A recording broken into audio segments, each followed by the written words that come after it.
Now everybody's going to hear me hitting the microphone. Whoopsie.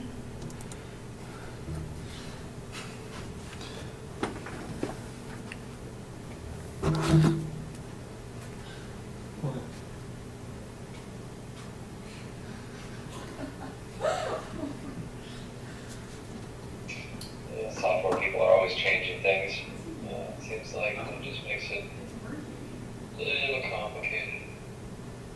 As far as I can tell, this looks good. You good? So anyhow, I obediently set out to start teaching medical students something about statistics, and it was pretty tough at first, you guys, and I dreaded this. But as time has gone on, I started to understand what doctors need. Since I've been a pharmacist working with doctors for a number of years, started to understand what I need, and what a lot of us got in undergrad isn't really that helpful in terms of what you guys can be needing as doctors. So what the school has designed is this course that's called an evidence-based medicine with some statistics in. Wow.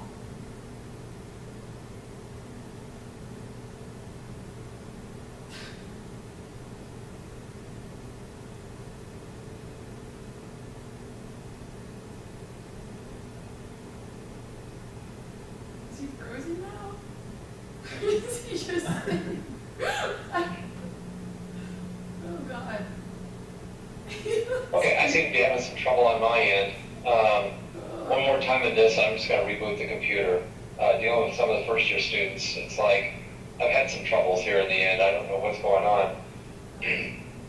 But it does look like we're recording. So anyhow, getting into this description of the course. Evidence-based medicine covers these topics. Yeah.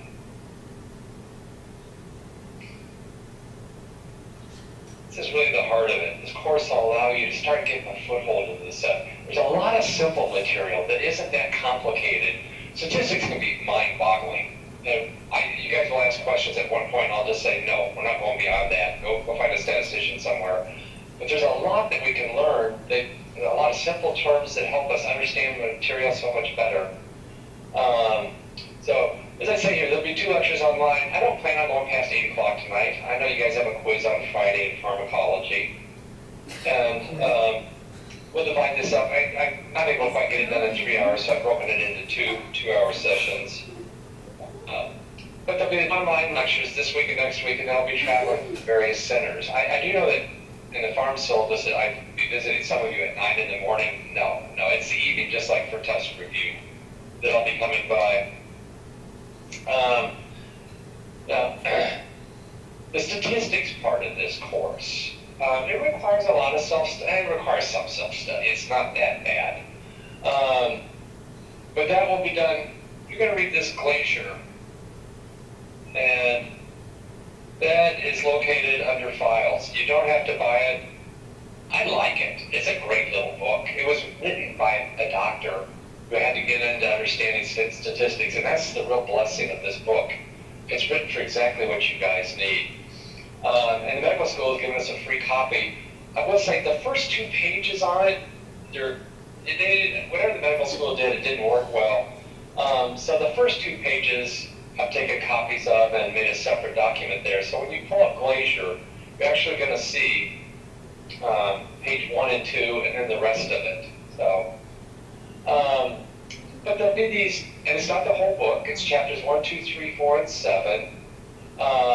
For chapter 4, you'll need to do the problems at the end of the chapter. But for the other one, what we want you to do is read and study a chapter in Glacier, and then go take the self-tests that are available. And those are located under files, and you can take those as many times as you want. They're just practice, but they're extremely useful for studying for the exam that's in here. We just got 1 exam, that's it. I wish they'd made this course pass-fail. I think they finally did in the new curriculum, but for us, I'll still have to divide you guys up into 3 different grades, which I've never liked doing. But those practice exams, if you're really comfortable with those, you're comfortable with the handouts, and there's just a couple of handouts, you'll do fine. You'll do well. Some of you are going to find that maybe you struggle with farm, you'll find this material easy. And sometimes some of the best farm students I've actually struggled with this material a little bit. I was like, what does come out is some of you didn't go to medical school for math. And some of you will struggle a little bit, but everybody passes. It's not that hard. And believe me, the math we're not doing calculus integrals. It's nothing of that nature. And some objectives to read. The learning materials. When I come to visit you, we're going to work through these modules on harm, therapy, and diagnosis. And there's some reading associated with that. That reading is very helpful. It's nice. Some of you will do a beautiful job on it. It's not as critical as Glaser and my notes.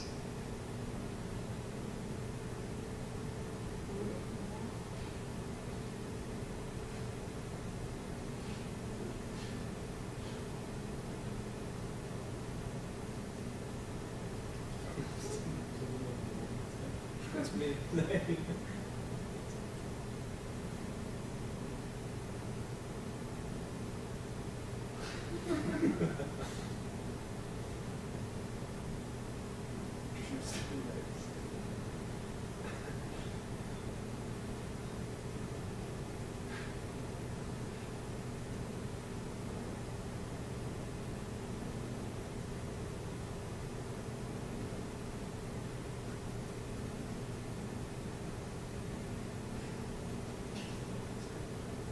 Johnson?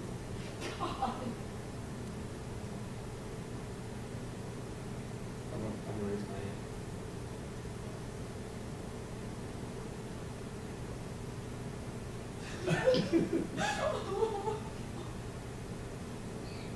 Give this a quick reboot. It's locking up.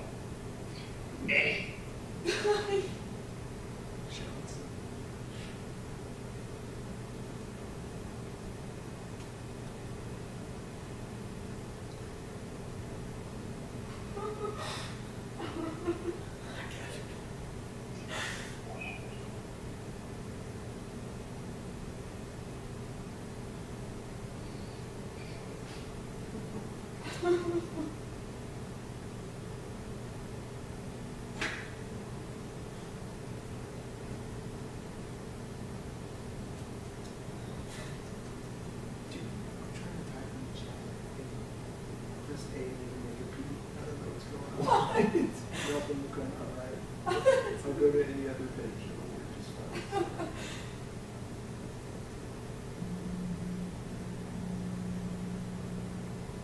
My A's and P's work great.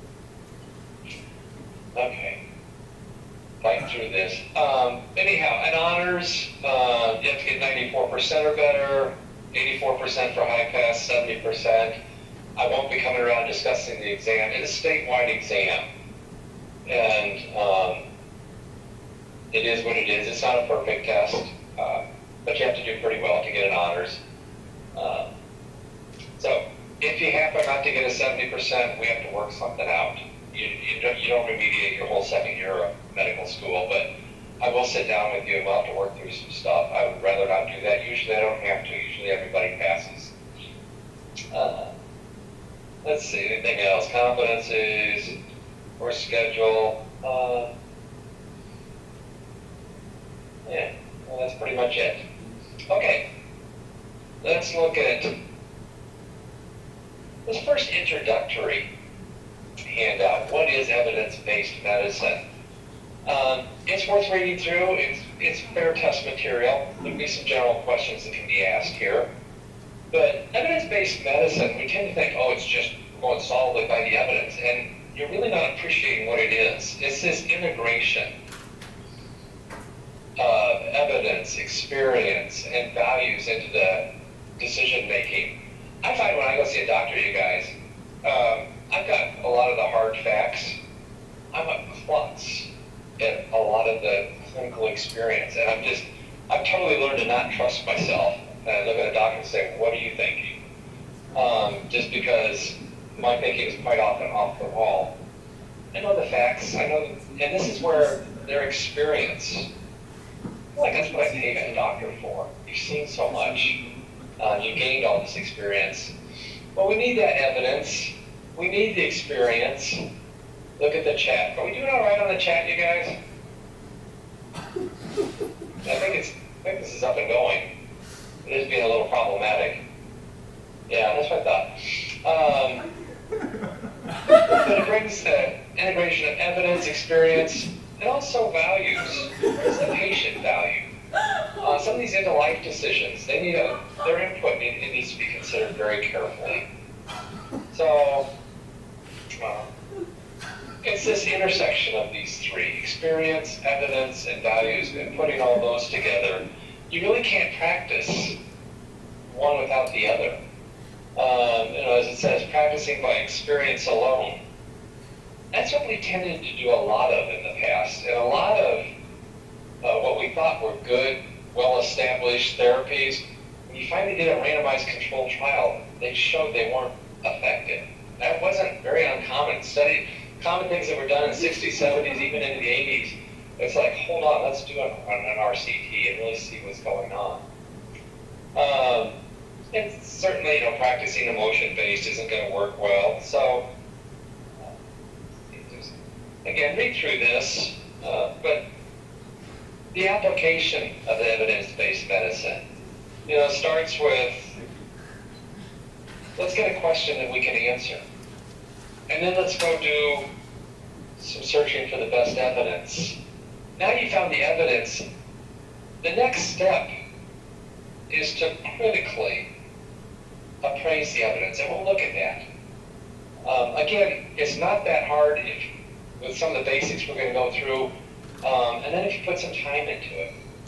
And finally, integrating the appraisal with clinical experience and the patient's values. Putting all those together. Sometimes patients don't want to do something. End of life and doing a chemotherapy that's going to prolong life by 2 months. Some patients will, some patients won't.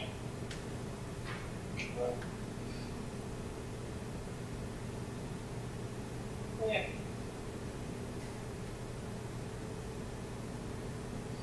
I'm beating the dead horse by repeating myself here. I would say all of this should help you to be skeptical. I highly value narrow skepticism. Not cynical. You don't want to be cynical, but you do want to be thoughtful. When somebody says studies show, I hope you cringe. Because when somebody says that, what kind of studies were they? Who did them? What were the weaknesses in those studies? Usually when people say studies show, they have no idea what kind of studies they were and what the weaknesses of those studies were. So, all right, let's get into this.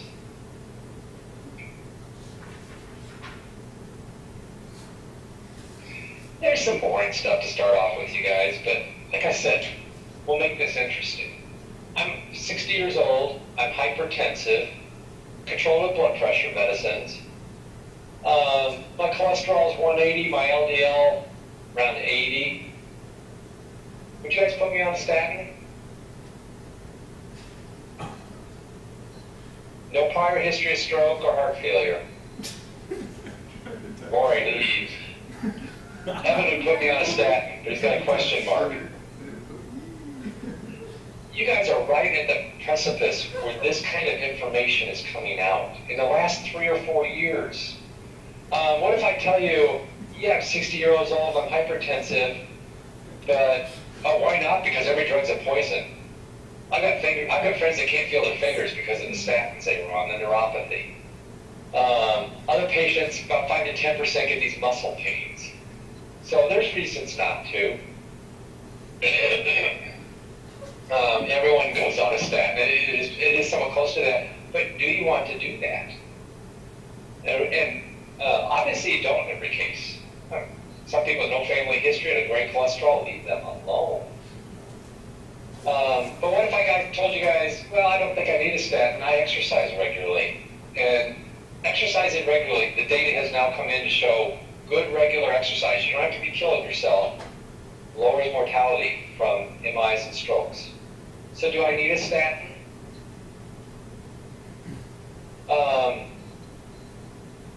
Evan, shouldn't I be on one if I have hypertension? That's what we're going to look at next week. That's the kind of information, what would you tell me as a physician if I said, well, I've taken a statin and I get this horrible muscle pain? Am I absolutely SOL? These kind of answers are coming in, and it doesn't take a lot to interpret it. You guys are, like 10 years ago, these answers weren't there. We didn't put people on a statin unless they had really bad cholesterol, maybe a family history, certainly if they had an event. But anyhow, we have to start off with these descriptive statistics, things like standard deviation, standard error. They describe, this is versus inferential statistics. Inferential, and this is in your Glazier book, that means to infer. You're looking at the sample and you're inferring something about a general population. But here we're just starting off with plain old descriptive statistics. Let's see, start off with standard deviation. If we have a nice bell curve, we have to have a normal distribution. But it can be shown that for any normal distribution, the population mean, mu, plus or minus one standard deviation will take in 68% of the values. I was going to ask you guys, but So when you guys take an exam and you find out your standard deviation above the mean, you're somewhere over here or above. You've done really well. So we use that number. We also use the second number where we take in 2 standard deviations, and that's 95%. And you guys will hear about 95% confidence intervals. We'll be talking about that pretty shortly. But that's where this idea comes from. And the last one down there, the mu, population mean plus or minus 3 standard deviations, 99%. I rarely see that used. So we rarely study entire populations. We study are these samples from the population. And when we look at the whole population, the mean is mu, but the sample is just this X with a bar above it. The standard deviation, that's a sigma.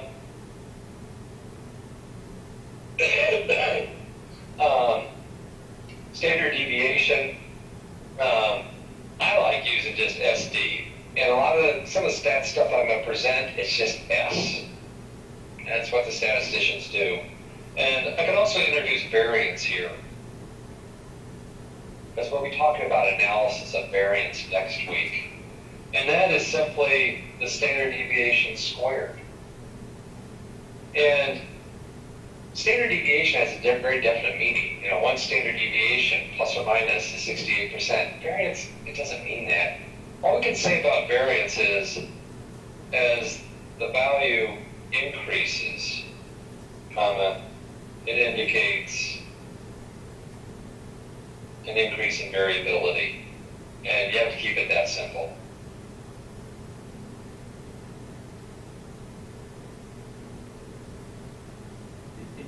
what's the, what? Alright, so that's standard deviation. As long as you've got a somewhat bell-shaped curve, you're doing fine. What is this standard error, the mean stuff? Because that's what people use. And what's the difference? And in this example, I'm going to assume you've traveled to the planet Mars and you found 200 Martians. And then we're just going to start plucking groups of 10 Martians from the population, and we're going to look at their height. And we're going to compute a sample mean and a sample standard deviation for each group of 10. So, and that's what we have. We kept drawing these, and here's our 200 Martians, but the first sample that we have there, with the black dots, I'm going to throw some numbers in here just to make it easy. 41.5 plus or minus 3.8. So that's our mean, and that's our standard deviation of that sample of 10. And I'll tell you that the mean plus the standard deviation is 40 plus or minus 5 for the entire population of Martians. This is a little bit unusual because we're talking about the entire population, but still we're pulling samples out. Put some other numbers here, 36 plus or minus 5, 40 plus or minus 5 for that last group. Now, notice, people sometimes ask, well, what is sampling variability? That's it right there. Look at those different values. Your sampling will have variability. It's not going to give you the same mean of 40 each time. Larger group, you might get closer to that, but there's going to be variability in your sampling. And as we'll see, sometimes your question is, all right, a placebo drug and a blood pressure drug, it looks like the blood pressure drug is working, but is it variability that counts for the difference, or is there a treatment effect? This sampling of variability can appear as a treatment effect. We'll get into that. Probably more important right now, though, is to realize when you look at the standard deviation there, whether we're looking at the whole sample of 200, whole population of 200, or we're looking at these individual samples, the standard deviation is not affected by sample size. In each case, it's around 5.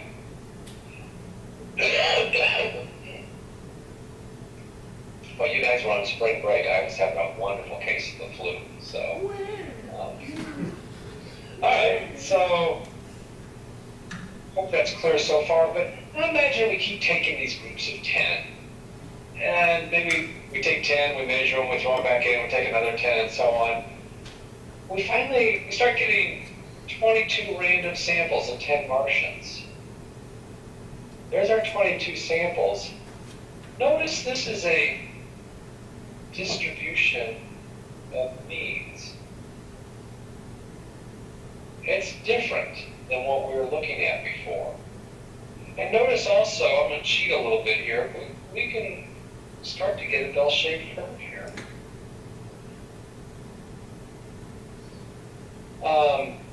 And let's say the population of Martians wasn't bell-shaped.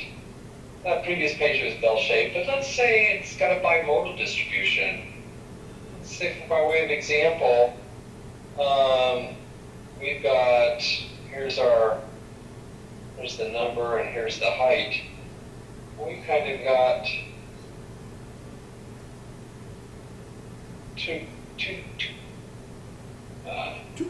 different curves on bimodal distribution of the heights. Notice that when you start taking 10 Martians, even when the distribution is like that, it will go to a normal curve. There's probably going to be some more spread, but you'll be getting some Martians from the shorter group, some Martians from the larger group. You'll still get a mean, and you get a spread of means. And this is what we call the collection of sample means will tend to be normal even if the underlying sample is not normal. Statisticians call that the central limit theorem.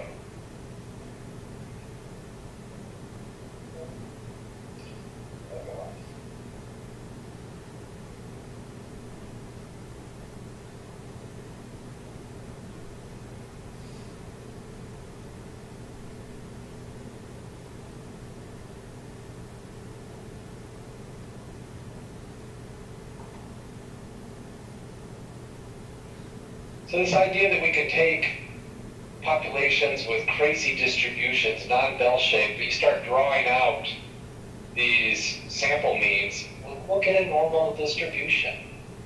But again, it's a distribution of means. It looks just like the raw data, but it's not. And therefore, we can say, it makes sense to describe the data computing their mean and standard deviation. So we can talk about the mean of means, and we can talk about the standard deviation of the means. Now, notice this standard deviation of the means. It's tiny. It's 1.6. it is smaller than the standard deviation. Well, see, this is incredibly important. If we don't understand this, nothing else is going to make sense. It's not that hard. You just need to be careful going through this, but you'll see it's incredibly important. Otherwise, nothing else that we're going to talk about the rest of the night or next week will work for you. So, is the standard deviation means equal to standard deviation? No. In fact, it's quite a bit smaller. And, what else have I got here?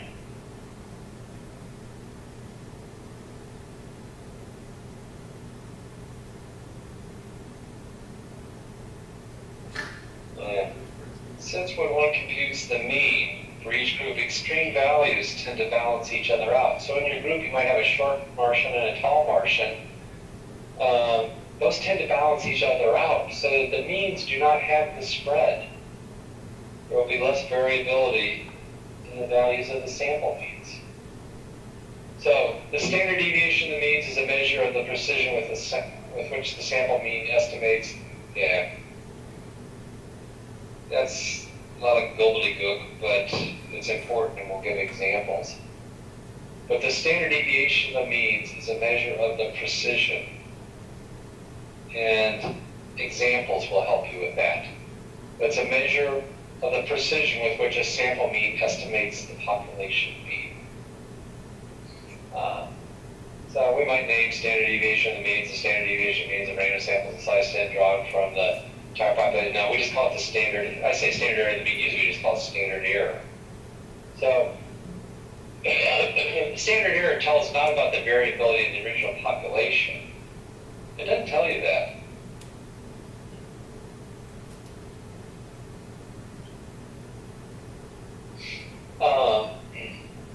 Standard deviation does, but standard error of the mean tells you about the certainty with which a sample mean estimates the true population mean. That's really the key there.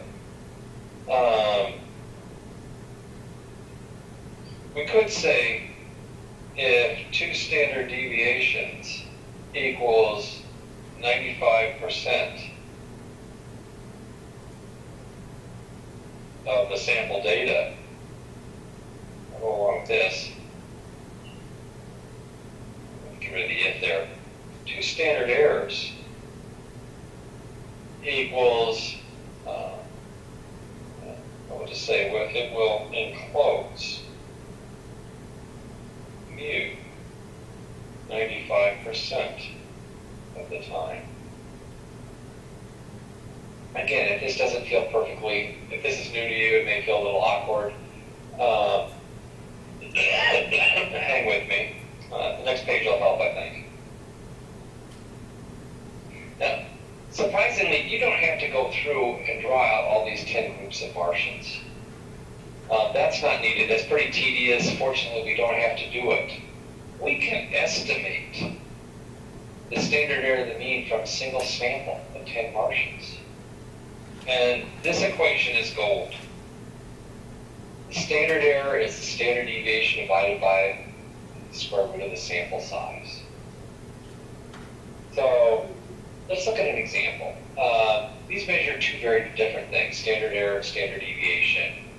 Medical investigators summarize their data with the standard error because it's always smaller, it looks better. I can tell you I went to a meeting once and wanted to use standard deviation. My colleague said, "You'll be sorry." And I said, "Why?" And they said, "Oh, we've done that before."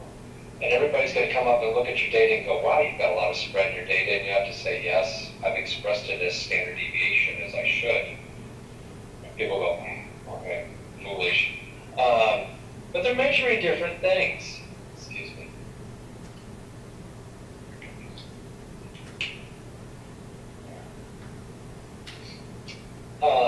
So let's look at an example here. 2 investigators are reporting the mean cardiac output for the same sample of 20 patients. Results are exactly the same, so there's no difference there. Investigator 1, cardiac output is 5 liters per minute, standard deviation of 1 liter per minute. Conclusion, 95% of the sample is within 3 liters to 7 liters. Yeah, and I'd say, probably about right.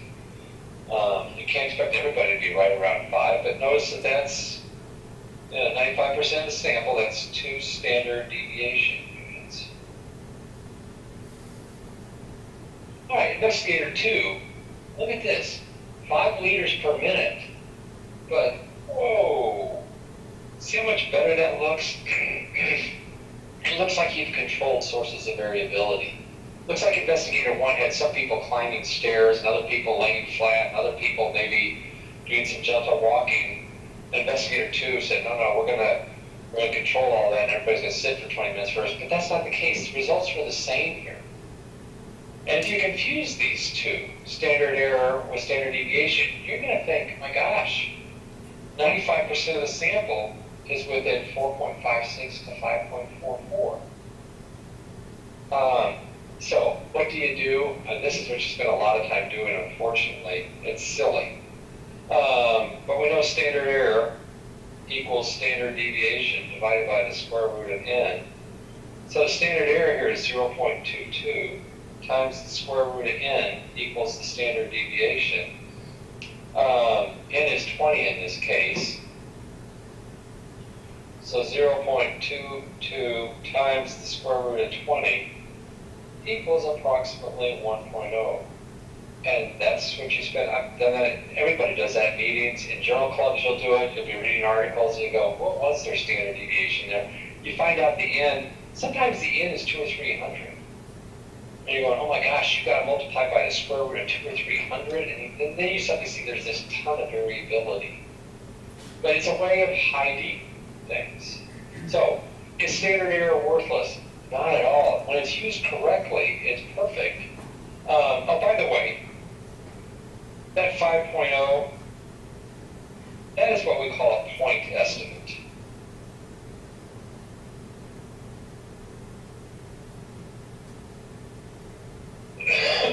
So the point estimate is 5.0 with the interval of 0.22 around it.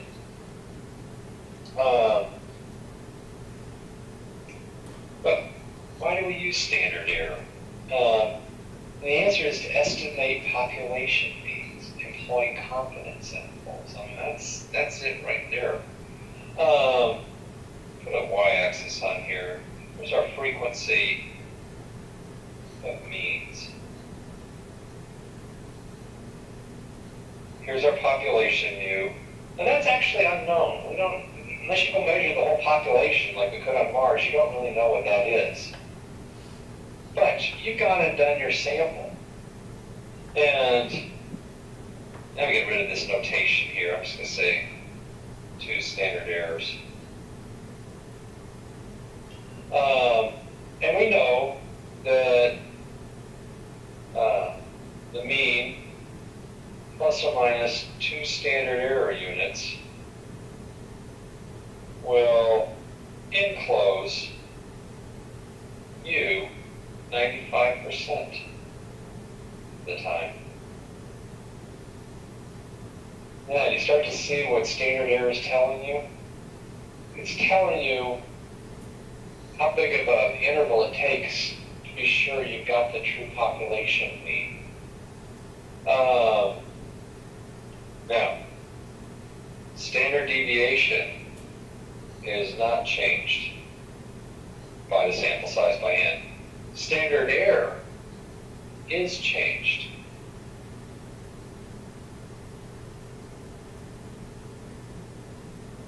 And standard error should be, because the larger your sample size, the better reflection it is of the population. If you were looking at doing this cardiac output and you did 200 people versus 20, you've got a better estimate of the population.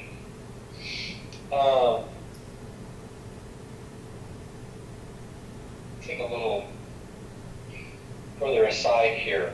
Let's say this cardiac output study, if the n equals 40, not 20, but the n equals 40, well then we've got a standard error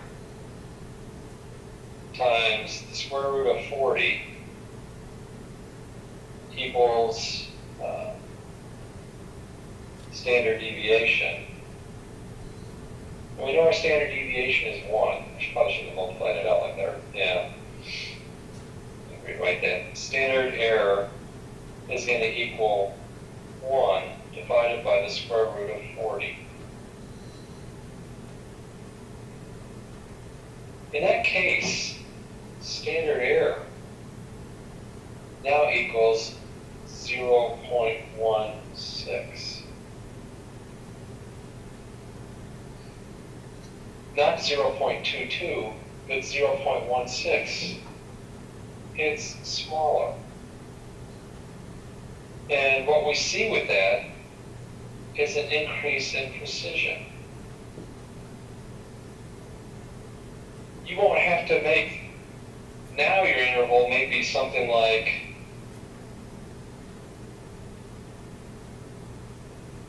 this. Except you just have to enclose the population mean. I think I'll redraw it and just say, let's do this. But the point is, it's a smaller interval. Your precision has increased. Your precision should increase because your sample size is bigger. So, standard deviation just tells us about the spread of the data. Standard error tells us, okay, if we go out 2 standard error units, are we 95% sure we've encapsulated the true population mean? That's what standard error is telling us. Something much different, and it's incredibly useful, as you guys are going to see coming up here very shortly. It's very, very helpful. Okay, I want to first, before we get anything else, look into different types of studies, because this is something that gets missed a lot, particularly in the lay population. And as I alluded to, when people say studies show, they're usually trying to make a point, and it's like, hey, stop them. What kind of studies were they? What were the weaknesses of those studies? I mean, if they tell you it was a randomized controlled trial, well, were there any weaknesses? RCTs aren't perfect, they're good. But let's start off looking at what a randomized controlled trial is. It's comparing 2 or more treatments, and patients are allotted to treatment groups. I better say, patients are allotted to treatment groups. This needs to be in here randomly. That's a huge key, is that it's random. And then they're studied forward in time. And because it's randomized, what we call confounding variables, we'll talk about some confounding variables later on this page. Confound just means to puzzle.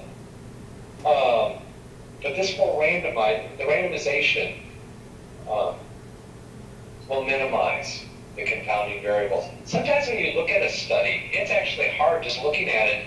Is this a randomized controlled trial or is it a cohort study? And the big difference there, look to the data and see if the people, or look to the methods and see if it was randomized. If it's randomized, but you can't always randomize. If you're going to study smoking, you can't make me start smoking. I won't do it.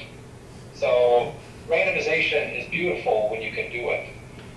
Now, we rarely use an RCT to study harmful exposures. But if an agent has an adverse effect, you can be quite confident in the results. So, flecainide, that 1C antiarrhythmic that I always kind of said was the dog, it was shown to increase mortality in a randomized controlled trial.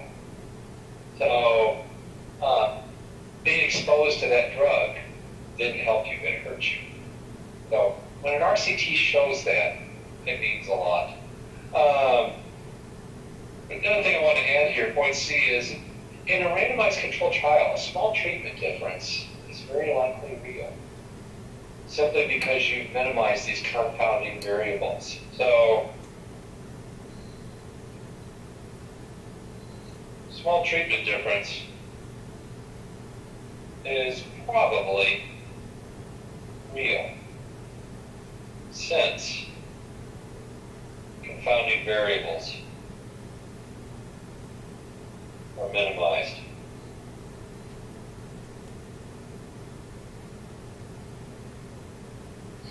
so we'll look at a RCT here in a minute. But then there's cohort studies. You guys are a cohort. A cohort's just a group of people sharing a similar experience over time. These cohort studies are usually prospective in nature, when you start with a group of people and you follow them for the next 20 years.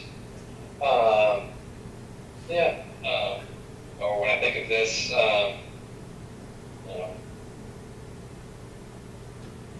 you study smokers versus non-smokers.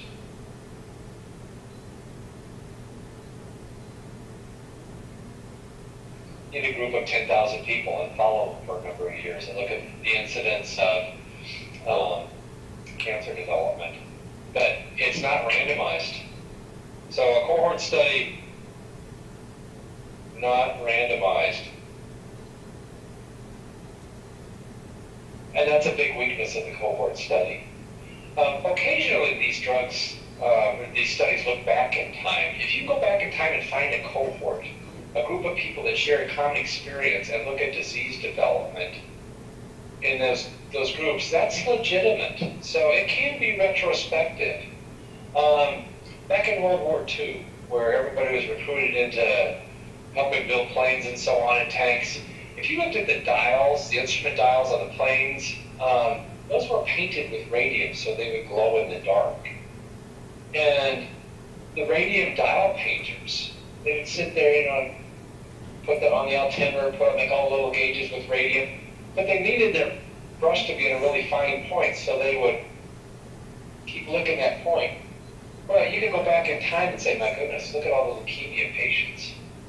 And there were other people in the factory, that were around the radium, but it was those painters that wound up with it, with the leukemias. And that's an example of a retrospective cohort study. Let's mention World War II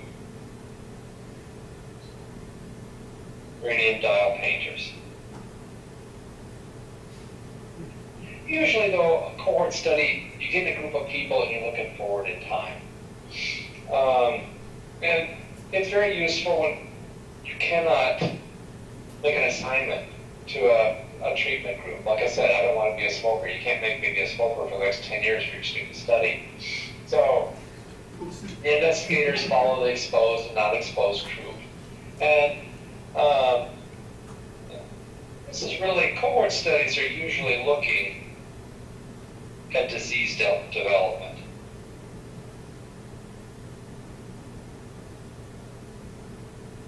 Sometimes in a randomized controlled trial, it's more like, did this treatment lower blood pressure or not? Was this drug an effective anti-epileptic compared to a placebo or not? That's more of an RCT. But these cohort studies are going to go on for years. They're looking at factors that affect disease development. So they'll look at the incidence of the harm in the exposed group, how much disease developed there versus what was the incidence of disease in the non-exposed group.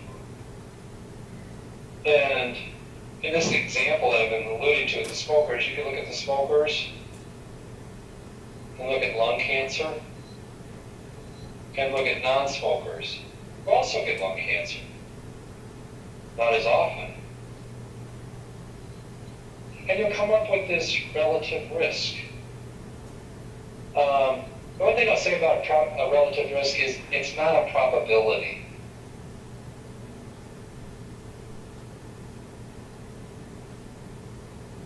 If the relative risk of getting lung cancer from smoking is 10 what? 10 times what?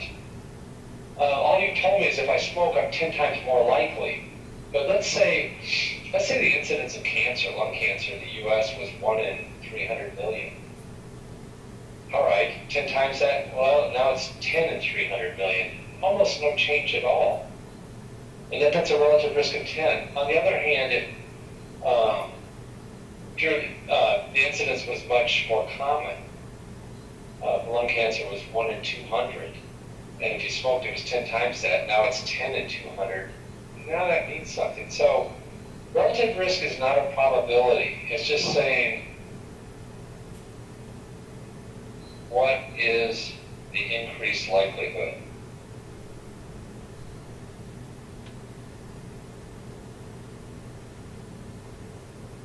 Okay, yeah. Yeah. Usually what you have to do, these cohort studies can be very expensive. Increase number of subjects, and you're going to need to do that to increase the power. We'll talk about that, I'll just say see later. Power is the ability to detect a difference when one is there. And you want to know, you don't want to do a study of thousands of people for 20 years if you're not going to see a difference if there's one there. So in a number of subjects, probably in the thousands, it usually is.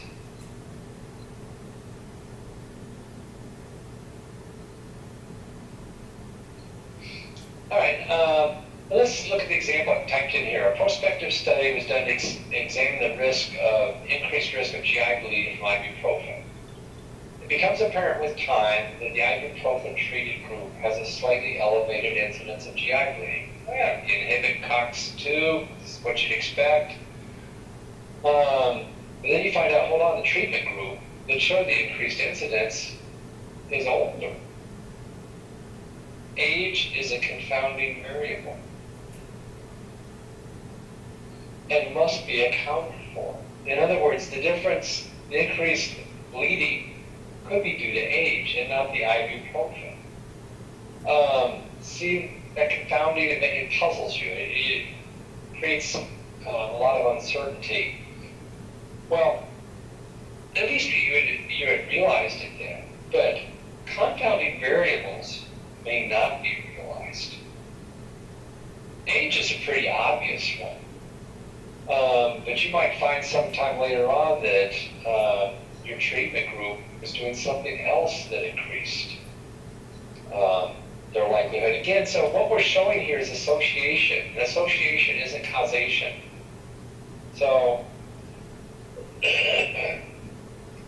so the strength of conclusions is always less than from a well-designed randomized controlled trial. We love an RCT. You can't always do an RCT, but when you can, if you could have divided these if you could have randomized this better and said, hey, you would have come to me and said, we're going to put you on ibuprofen, 800 milligrams 3 times a day. I'm going, that'd be paying me a lot because I don't have any pain. I don't think I need that. I wouldn't have done it. I'm not going to take a high dose of Motrin for 3 or 4 months just to show some study. So you're going to be limited. Break this guy down. Okay, case control studies. We're heading down south, you guys. RCTs are the best. Then we wind up with cohorts, then we get to case controls. These are the best for studying harmful events. Harmful events that have a rare frequency. So, as with cohort studies, you've got these confounding variables, and you may not realize them. But the beauty of these case control studies is they are cheap, they are quick, they're easy. You're basically looking at records, which with HIPAA laws today maybe isn't quite as easy as it should be, but you're basically looking back at records, and you're going to study rates of exposure, and that's the big key.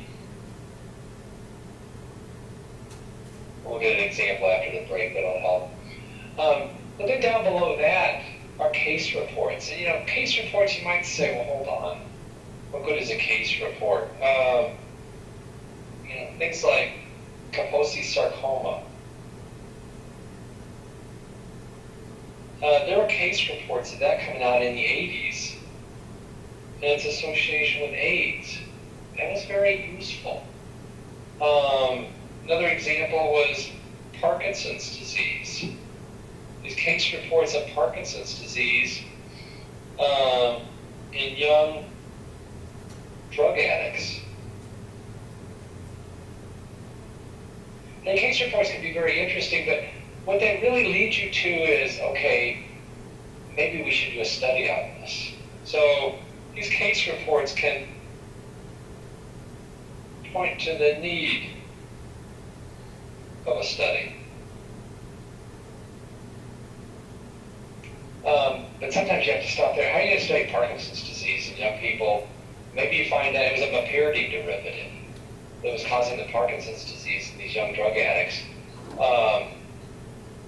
The case report itself, when they fully looked into what was happening with the mapiride derivative and how it affected dopamine neurons, it's kind of like, okay, the study's done here.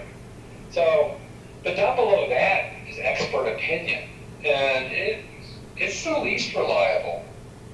I know we all like to pick on an expert and say, what do you think? But it's like, we all get fooled. But you're asking for their best opinion, and that may be the best you have. So this is what we call this hierarchy of evidence. And I want to mention meta-analyses. What these are is a combined randomized controlled trials. So statisticians will say, well, this trial was done in Germany, this one was done in the US, this one was done in Argentina or Japan. They'll take all that data and put it together. And it's called a meta-analysis. And I'll just say it has increased power. And again, we'll talk about power later. But then down below that, we've got our RCTs. But then we got cohort studies, case control, case reports, expert opinion. You just keep going down. So when people say studies show, this is why it's so important to talk about what study are you talking about. Okay, take a break. Let's come back at 7, guys. 7?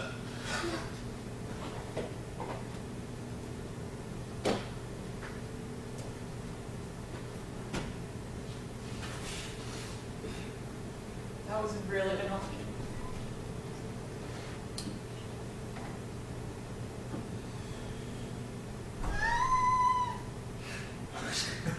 You talk slow. Yeah, forgot that I was recording again.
Did you come back on?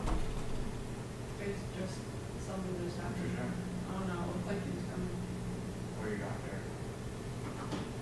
Hospice happened. Oh, wow.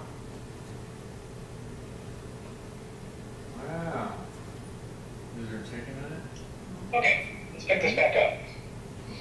We'll quit at 8 o'clock no matter what. I know you guys have the farm panel this week, of course. Some of the technical stuff, we got a little delayed here.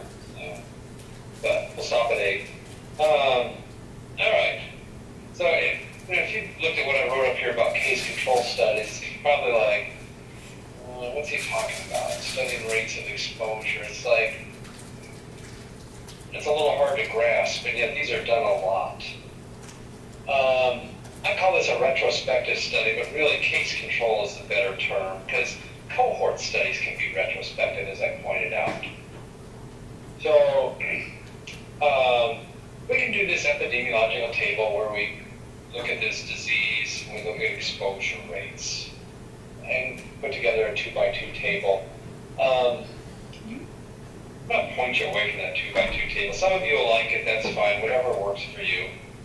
But if we're doing a case control study, we start with our cases. These are our sick patients. So,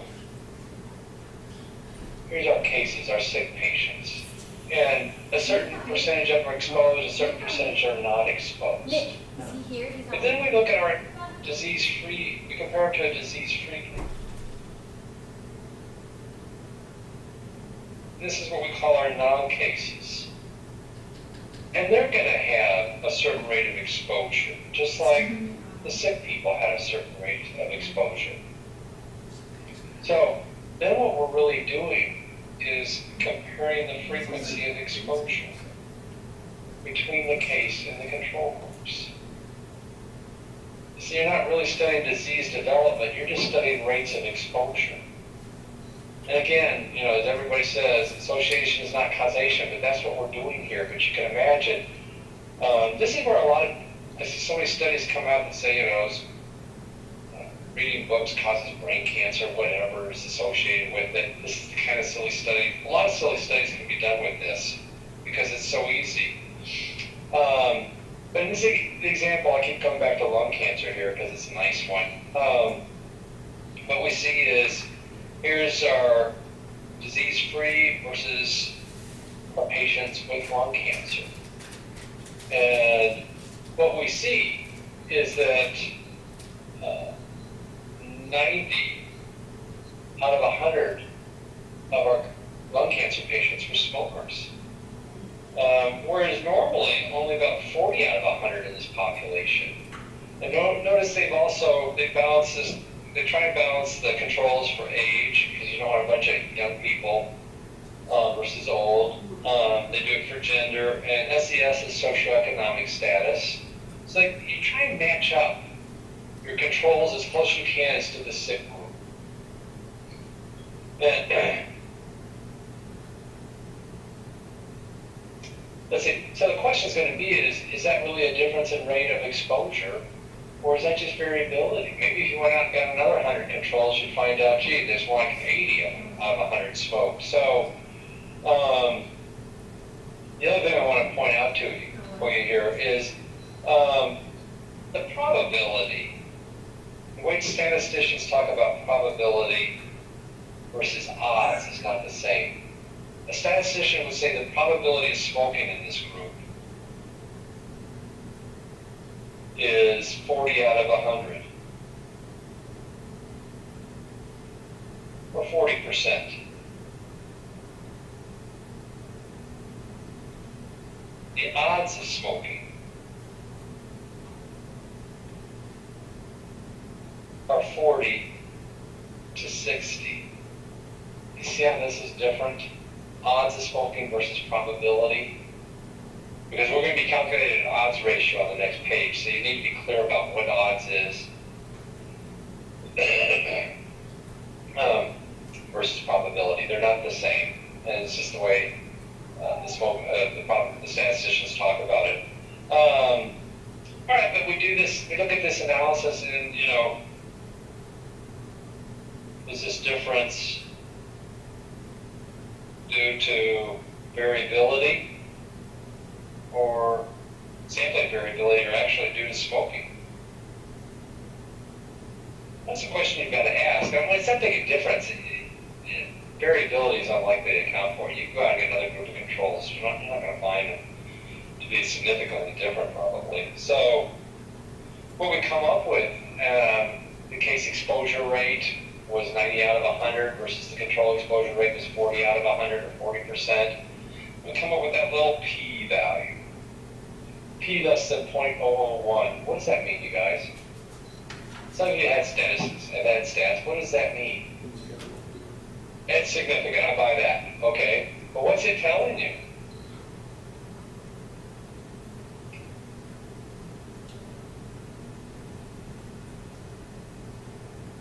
I will agree that P equals probability.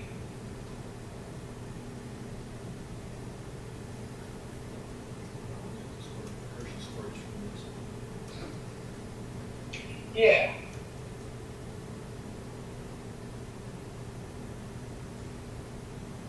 There's actually a difference with a P that low. Yeah. I think the best way the likelihood that the difference is due to sampling variability. There's a 1 in 1,000 chance. 1 in 1,000 chance that the observed difference is due to sampling variability.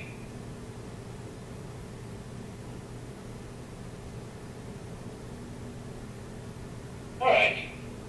So not very likely it's due to sampling variability. Thus, exposure to cigarettes is different between the case, control, and the groups. That's our conclusion. All right.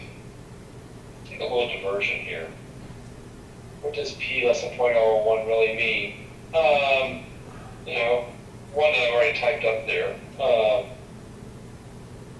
It's the probability that the difference was due to sampling variability. Fine. Abbreviate everything since I just wrote it.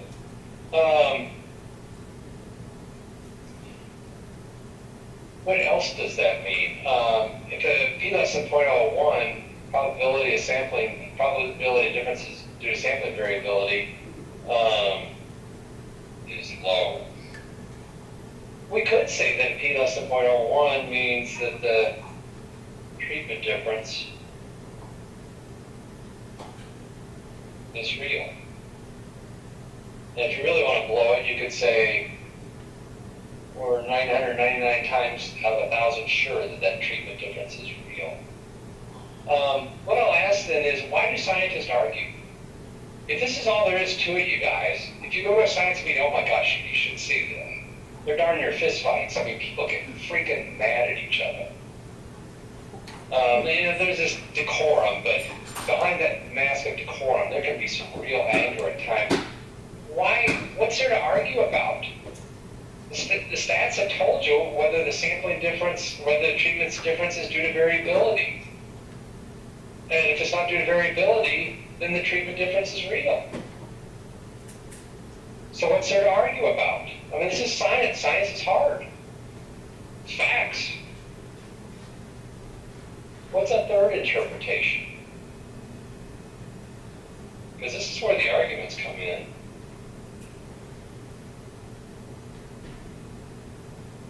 Yeah, what different variable, Katie? What are you thinking?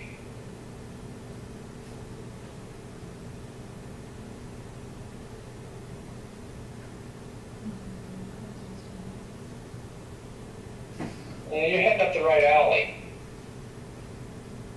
Here's where they argue, you guys. They argue about experimental design.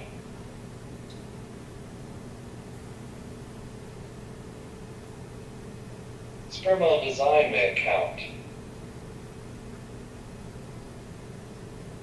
for the p less than 0.001. And that's why when the p-value is 0.05, you can't say, oh gee, we're 95% sure the difference is real. You can't say that, because this is subjective, and this is why there gets to be these arguments. You say I show a result and I say, hey you guys, p less than 0.05 here. You may sit back and go, yeah, but your design was horrible. To give an example, years ago, at a scientific meeting, no kidding, in a big scientific meeting, some people from another country were investigating whether or not the bullfrog had a baroreceptor reflex. And they showed that there was no baroreceptor reflex in these frogs. They did all these manipulations on the carotid arteries and all this. And yes, it is an important issue. Scientists study weird things. But somebody in the meeting stood up and said, okay, you have to do these surgical procedures on the frogs to test for a baroreceptor reflex. What anesthetic were you using? Which is a great question, because an anesthetic, of course, can stop a baroreceptor reflex. It dents the CNS. They said, we didn't use an anesthetic, we piffed the frog. Piffing a frog is where you take a rod and you shove it down the neck and then up into the brain and scramble everything. And somebody finally stood up and said, were you looking for a centrally mediated reflex in a piffed frog? And they said, well, yes. And they still didn't understand their error. See, experimental design, there's a really bad one. But let's take a look at the New England Journal of Medicine, you guys. Now, I'll grant you, this is a bit old, but you'll see the relevance of this. But they're looking at withdrawal of digoxin from patients with chronic heart failure that were also treated with ACE inhibitors. See, way back then we started to realize, whoa, ACE inhibitors were incredibly helpful. So, looking at this, what did they do with their methods here? The patients were randomly assigned in a double-blind fashion. Double-blind means that the investigator and the patient did not understand or did not know if they're getting the placebo or not. I'm not going with the vaccines and autism. Anyhow, let's see. Patients were randomly assigned. So we've got a randomized controlled trial here. It's not a cohort study. It's an RCT. And what they did was they had one group on ACE inhibitors and digoxin, and then the other group, it was a placebo and the ACE inhibitors. So one group lost their digoxin. And what they found was, down here at the results, worsening heart failure necessitating withdrawal from the study developed in 23 patients switched to placebo, but only 4 patients who continued to receive digoxin, p less than 0.001. The relative risk of worsening heart failure in the placebo group as compared with the digoxin group was 5.9, 95% confidence interval, 2.1 to 17.2. So, let's look at that confidence interval here. What they did was they said, okay, we've got our ACE inhibitor plus placebo group,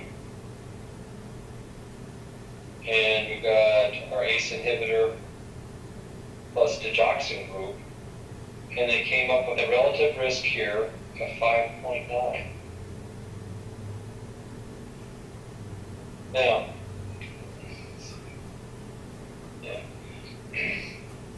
the 95% confidence interval there, that's our point estimate, 5.9. 95% confidence interval is 2.1 to 17.2. Kind of a big spread, but it's kind of typical what you see in these studies. So conclusions. These studies show that withdrawal of digoxin carries considerable risk. Hey, you guys, we're withdrawing digoxin. Not too many people use digoxin anymore. What happened here? Come on, p less than 0.001, 95% confidence interval. Look at that. I can tell you, statisticians did this study. They were involved. One of the neat things about New England is that people get to write into the letter to the editor. And maybe you're not right in that area where you can understand what's going on, but you can look at what other people's comments are. And notice in this article, some people are talking about we wish to highlight this study regarding the withdrawal of digoxin.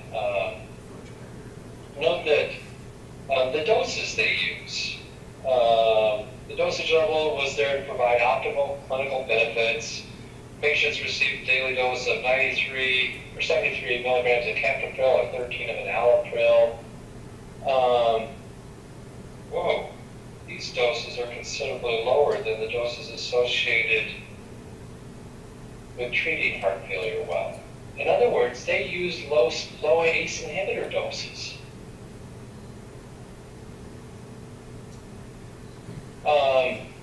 You can't take away people's ACE inhibitors.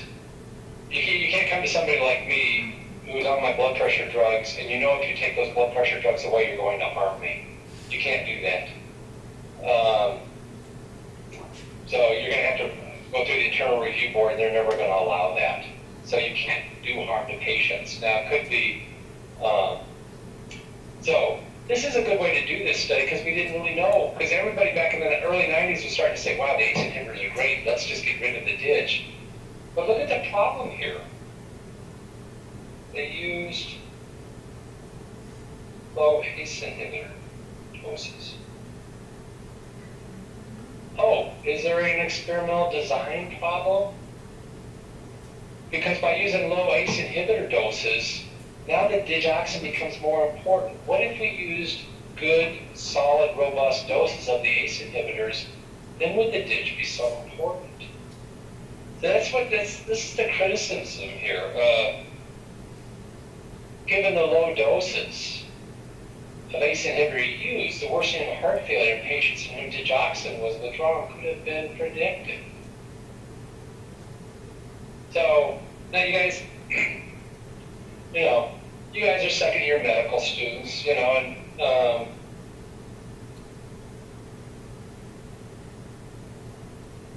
it takes a certain brilliant person to write these notes into the editor, somebody who's really got a strong acumen.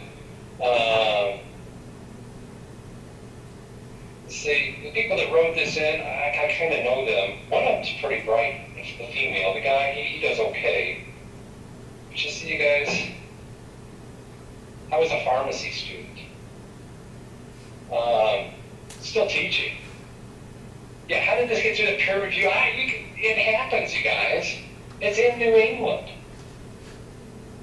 And I can tell you that we read this article when I was rounding with Nita O'Meara. She's a really bright person. She's a clinical pharmacist. And we looked at it and went, good grief, you gotta be kidding me. How did this get in New England?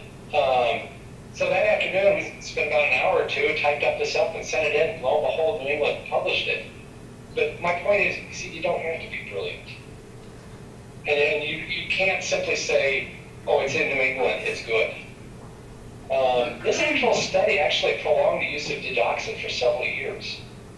And eventually, the truth kind of came out that it isn't that good in heart failure.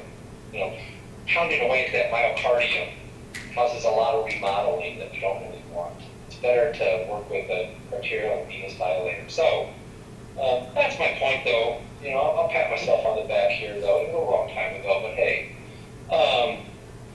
But anyhow, that's what you need to look out for. So when you see this, you know, P less than 0.05, can you now see this is what causes all the arguments in a meeting? Your treatment difference, you say it's real. I say your treatment difference is due to a problem in your design. And there's no way for statistics to check that. Statistics only checks that first one there. This is measured by the stats. The probability that the difference is due to sampling variability. But it gives this illusion of objectivity. You guys will have to look in and see, hey, is this a well-designed study or not? So, and sometimes, this isn't really bad, but other times you design a study, everybody's kind of nervous. These large amounts of money are being spent, and, you know, have we thought of everything? Is there something we're not thinking about in our design that's going to cause problems later on? You try and think of everything. And you want somebody with experience in that area. So everything written in New England can be treated, adjusted, no critical appraisals needed. Yeah, right. You bet. One other point I want to bring up, and that is the results there. You had a relative risk of 5.9 and a 95% confidence interval, around 2 to 17. If the 95% confidence interval does not enclose 1.0, then when we're looking at relative risk here, then there's less than a 5% chance that the relative risk is of no value or is 1. When a relative risk is 1, it means there's no effect of being exposed. Relative risk of 1 means there's no effect of being exposed. Well, our 95% confidence interval here does not enclose 1.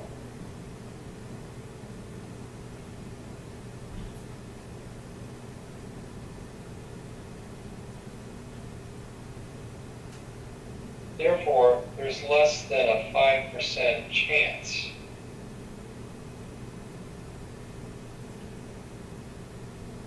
that relative risk equals 1.0. Meaning there is an effect there. As long as experimental design products, we're not going to worry about it. We believe that the study design is really good. So that's the whole catch with statistics. It's what, you know, if you go to a meeting, people are arguing, this is what they're arguing about. They're not actually arguing about the statistics, they're really arguing about the design. Okay, back to case control studies. So we've got this case control with the smokers and the non-smokers. And because you're looking at frequency of exposure, you cannot derive incidence. We only know what the exposure, you know, we had 100 people that were sick, and we had 100 people that were healthy, and we were looking at rates of exposure to some factor. There's no way you can pick up incidence of disease there. But statisticians come up with this estimate of the relative risk using this thing called the odds ratio. And the odds ratio, if you go back to that 2 by 2 table, it's AD over BC. I'll tell you, you can work this out using that 2 by 2 table, and you come up with 13.5. You guys, you might be able to memorize that for the boards. And it's really hard to keep that in mind. I listen to that and I'm already trashing it. It's like, no. That's not how I'm going to remember it. The way to remember it is, what are the odds of exposure in the sick group versus the odds of exposure in the healthy group? Because it's an odds ratio. So we're looking at the odds of exposure in the sick group versus the odds of exposure in the healthy group. Well, the odds of exposure in the sick group, 90 out of 100 were smokers. So the odds, not the probability, but the odds is 90 to 10. Whereas the non-smoker, or the healthy group, this is our sick group, this is our non-cases, only 40 out of 100 smoked. So it was 40 to 60 for an odds. And we can work that out. We come up with the same thing. I just find that a whole lot easier way to remember it. Because I could retire in 10 years from now. Somebody could say, what's an odds ratio? I'd say, hold on a second. It's the odds of exposure in the sick versus the odds of exposure in the non-sick. That's just an easier way to keep it in mind. Let's see. Yeah.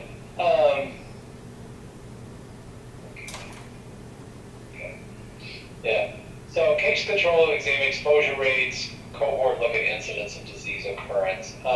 We will look at a logistic regression in the next handout next week.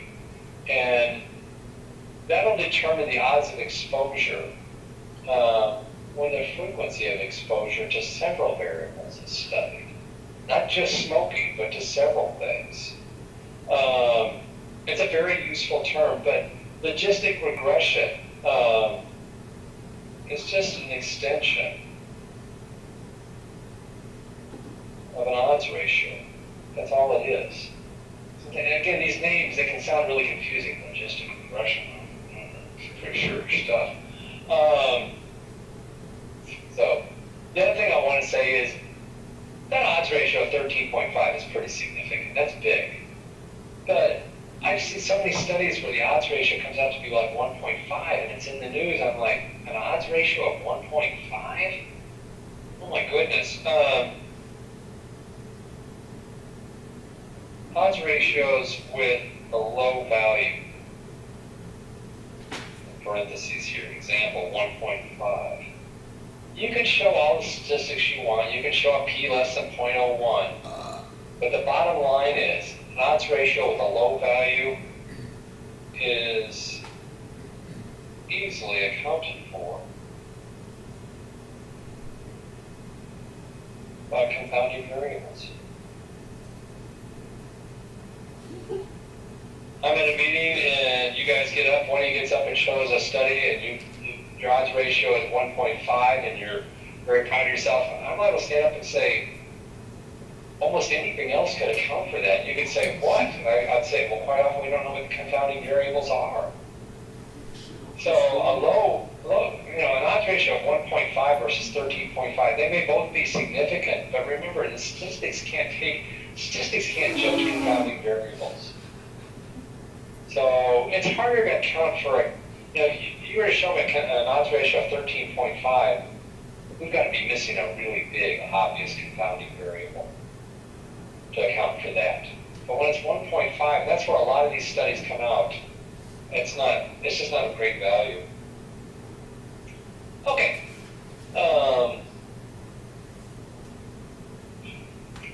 I'll mention logistic regression again next week, and we'll look at some better examples of it. I want to look at, end up tonight looking at statistical power. And H7 and the rest of this handout is what we call the null hypothesis. Null hypothesis. And it's the statement of no effect. The hypothesis of no effect. So if I'm looking at a blood pressure drug and a placebo, or the example with the digoxin being withdrawn from people that are on ACE inhibitors, the null hypothesis would be withdrawal of digoxin has no effect. Then there's the alternate hypothesis, the HA.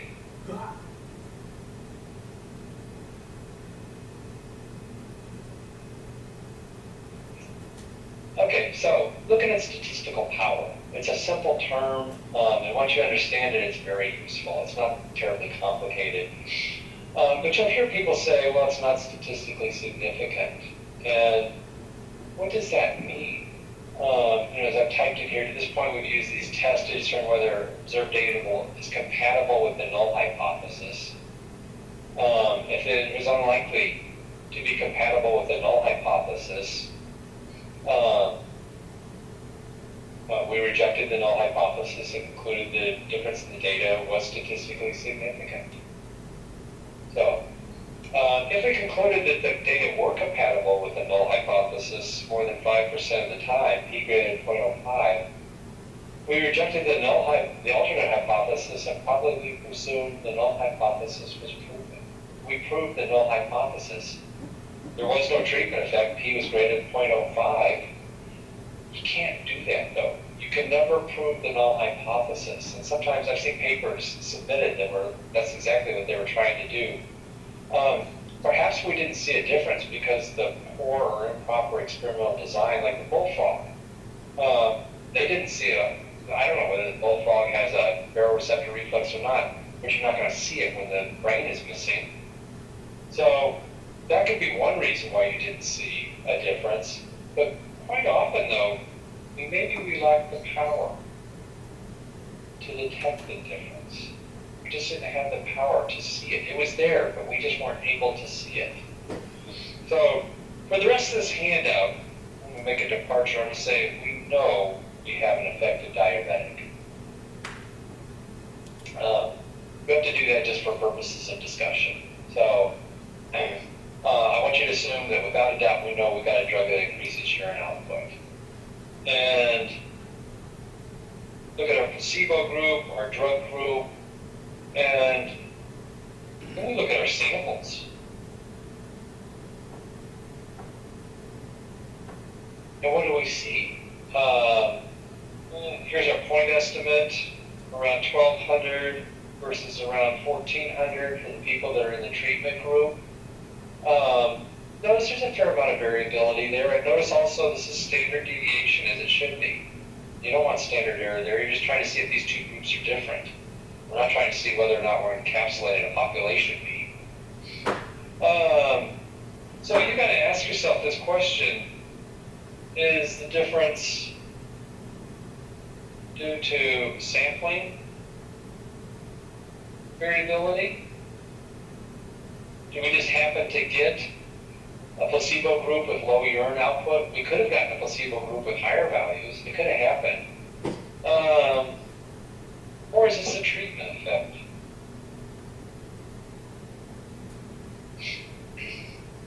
And this is a t-test that does this. And what they came up with, you come up with a t-value.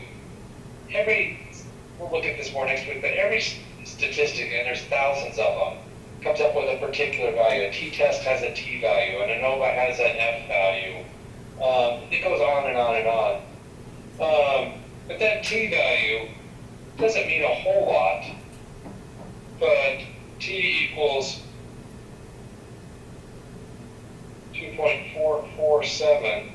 That doesn't mean a whole lot, but you use a statistical table.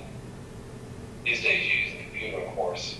And that converts to a p less than 0.05. And then you go, aha. So every test, and there's hundreds of these different tests out there, we'll look to see if you come up with a particular value from the test. What does that mean? Then you convert it with a statistical table. Okay, well in this case, P less than 0.05, that's significant. All we needed was actually a T of 2.1. So the investigator would report the diuretic was effective. And they're right, we know we have an effective diuretic. Everything's good. Okay, we're happy. But then we go to the next page, and we randomly draw 2 more groups of 10. And now we're not quite so lucky. Those groups, those means are a little bit closer to each other. And we actually come up with a t-value of 1.71. What that means is P is greater than 0.05. And if the investigator reported the drug had no effect, she would be wrong. I didn't put that she in there. It's from Stan Glance's book. Sorry, gals. I think it was done tongue-in-cheek. But the point is, the person's concluding this drug is not an effective diuretic. But we know it is. They just had some bad luck in their draw of their sample. That's all. So, as I've typed in here, the author would conclude the drug was not an effective drug, diuretic. The author would be wrong. Notice this is a different type of error from what we typically think. Frequently we say, oh, we've got a difference, and there isn't one. Now we're saying, no, there is no difference when there actually is one. It's a different type of error. Now, what are the chances of making the second type of error when we say there's no difference when there really is one? Let's look at the distribution of t-values from 200 experiments when the drug truly has no effect, and the distribution of t-values when the drug causes an increase in urine volume. So, here's when the drug has no effect. And again, this isn't raw data. This is a distribution of t-values. When the drug has no effect and when it does have an effect. And of course we're saying here it does have an effect. Well, notice 2.1 was our critical t here. A lot of our t-values did not get rated. We ran the result, we ran the test, pulled out our 10 or 20 people, whatever the sample size was, and went to work, and now we look at this and we say, you know what? I'm not going to ask you guys to count those, but I'll tell you, 111 out of 200 trials yielded P less than 0.05.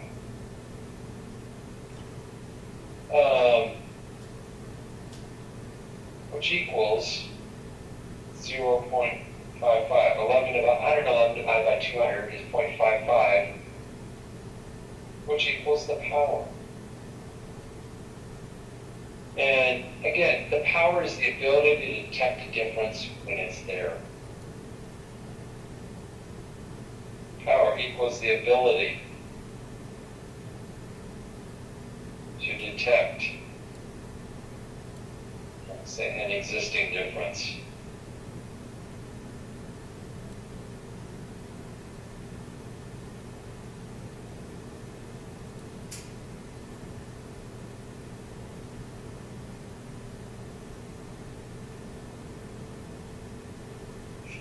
Okay, so looking at this, type 1 error versus type 2 error. We conclude from the observations, the treatment, scroll up real quick, sure.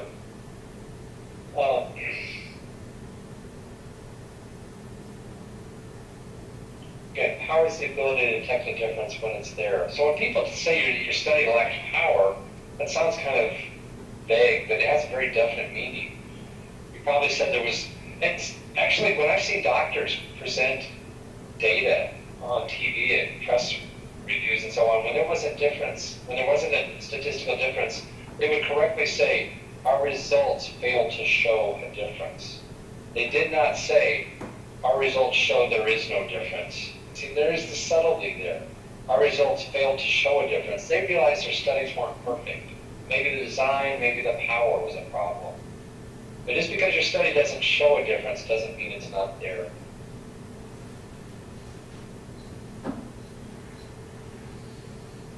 Okay, looking at this 2 by 2 table, we can conclude from the difference, or from the observations, that treatment has an effect, and this is versus the actual situation. The treatment truly has an effect, great. We concluded there was an effect, and there is an effect. But we might conclude there's an effect when there really isn't one. And that's called the false positive, or type 1 error. And that's actually what's measured by statistical test. What's the likelihood that that difference is due to sampling variability? Obviously, we can't talk about experimental design here because statistics can't look at that. On the other hand, if we conclude the treatment has no effect, and we're down here and we conclude this, and there is no effect, fine, we're all right. But then there's this type 2 error where we say, gee, there is no difference when really there was, like the case of this diuretic. This is not quantitated.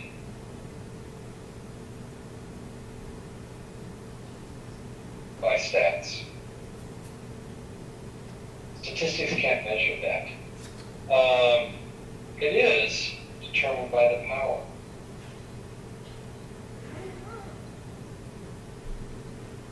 What's the power of this study? And you guys will see in a couple of weeks some of the articles we'll be reading. The statisticians in there are estimating the power of the study heading into it. They have some idea of the various things to look at to get some idea what the power of the study is. Because you don't want to head into a study spending a lot of time and a lot of money if you have no idea what the power is. So we do know as we increase the power,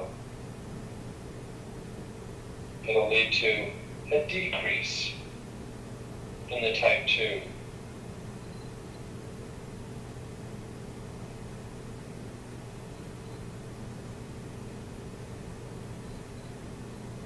So, what determines the test power? The risk of type 1 error you would tolerate when rejecting the hypothesis of no treatment effect, treatment size, size of the treatment difference, sample size. Let's take a look at each of these. Ways we can change the statistical power. One is the risk of type 1 error. What we're going to be looking at here is the alpha level. And the alpha level is the chosen significance level. It's usually 0.05.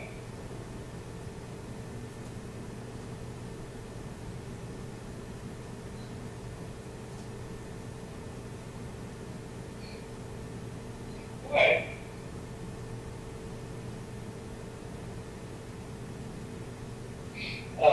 In this particular example, alpha level is 0.05. We have a critical T of 2.1. And as I said, the distribution of T values gives us a power of 0.55. But now what if you're one of those investigators and say, 0.05, there's a 1 in 20 chance I'm wrong. When I get up in front of my colleagues and say, I see a treatment difference here, I might just be, depending on, might just be getting lucky. I'm going to demand a smaller confidence or a smaller alpha level. I want to really, if I'm going to stand up and say there's a difference, I want to be darn sure of it. So now we're going to pick a smaller alpha level, 0.01. And when we do that, we're going to require a greater t-value. Notice what happened, our power fell. So 0.01, that is going to decrease the type 1 error. We're less likely to say there's a treatment difference when there isn't one, which is a type 1 error. But notice what happened, your power fell, so you had an increased type 2 error. That's the trade-off That's why we choose 0.05. You don't have to choose 0.05, but it's this nice balance. So as I've typed down there, by requiring stronger evidence of the treatment effect before reporting it, we decreases the chances of a type 1 error, but we have increased the chances of a type 2 error. That trade-off is always there. Nothing you can do about that. Okay, other ways to look at this and change it, test variability. Yeah, I say recall the equation for a t-test. I know we haven't really recalled it, we haven't talked about it yet, but here's a t-test.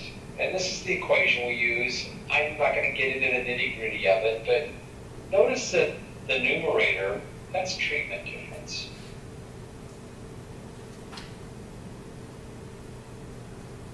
And the denominator there, S squared, that's the variability. S is standard deviation, you square it, that's variability. So the denominator is basically variability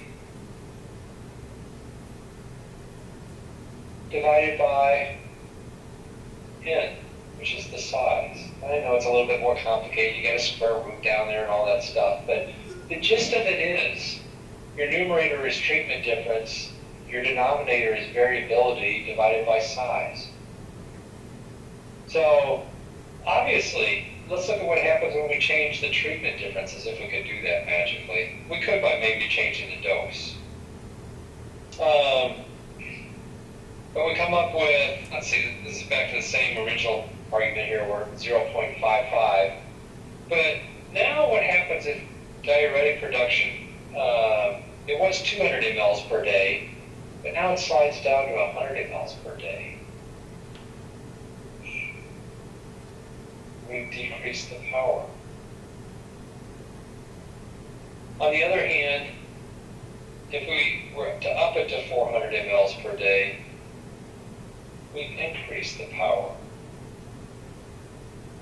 Now that's kind of obvious, big differences are easier to detect than small ones.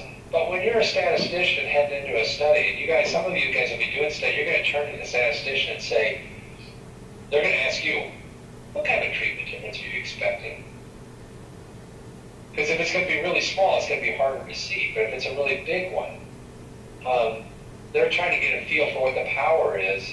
They're going to want to know what your expected treatment difference is. And obviously, we love a huge treatment difference. We don't always get it. So, what's the effect of increasing the variability? If you increase the variability, you're increasing the size of the denominator of that equation on the previous page.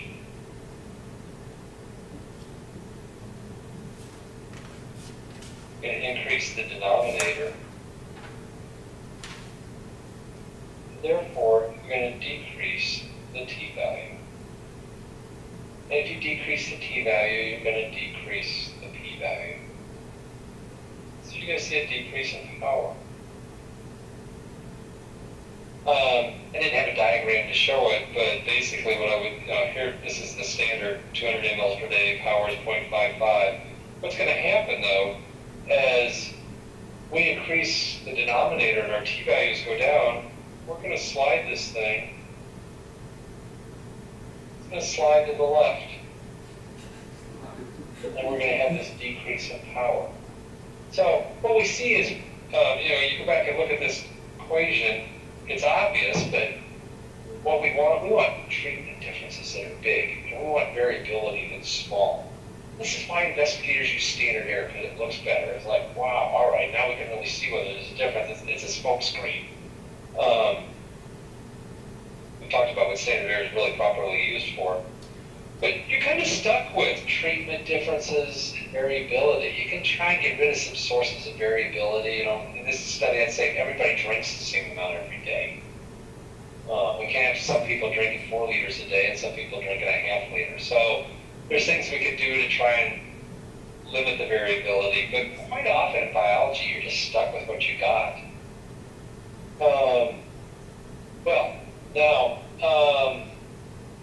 The one thing that statisticians can do is they can increase the power without sacrificing confidence and rejecting the treatment of no effect. Basically, by increasing the sample size. Go back to earlier pages in this handout. I'll say, you got to increase the sample size to increase your power. These cohort studies, you look at thousands of people because you need maybe a large sample size to get your power up. And what we see here, again, here's the standard, 2.1, power is 55. But now we've gone from an N of 10 to an N of 20. So we've increased our N. And a couple of things happen when that occurs. One is we've got a smaller p-value. Statisticians have said, you know what? You don't even need as high p-value if you've got a larger sample size. So that's going to change. That's what's in the caption here. The critical value for a given confidence level has changed. And two, the values of the t-statistic associated with the experiment increase. In other words, what that's saying is, we go back and look at this equation. If you increase the n, you're going to make that denominator smaller. And therefore the t-value gets bigger.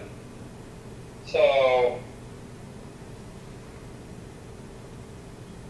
by increasing n, it led to a smaller denominator. Therefore, an increased t-value. So your t-values that you're going to calculate go up, and you don't even need as great a t-value anymore. It's not 2.1, it's 2.0. So this is the game that statisticians play.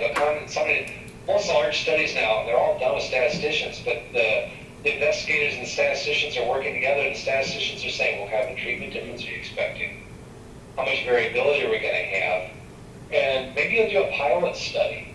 A pilot study can get pretty expensive, $50,000, $100,000 on a pilot study, where you just kind of get an inkling of, okay, what is you do a small study with a small group of people and say, this is the treatment difference we saw in a small group. This is the kind of variability we're expecting. And then it can tell you, okay, we're going to need this particular sample size to get the power up to make it worthwhile to do the study. Don't do a study if you don't have the power, it's worthless. So, okay, let's go ahead and stop there. And good luck this Friday, you guys. And I'll see you next week, and the next week after that, the final trip. All righty, good night.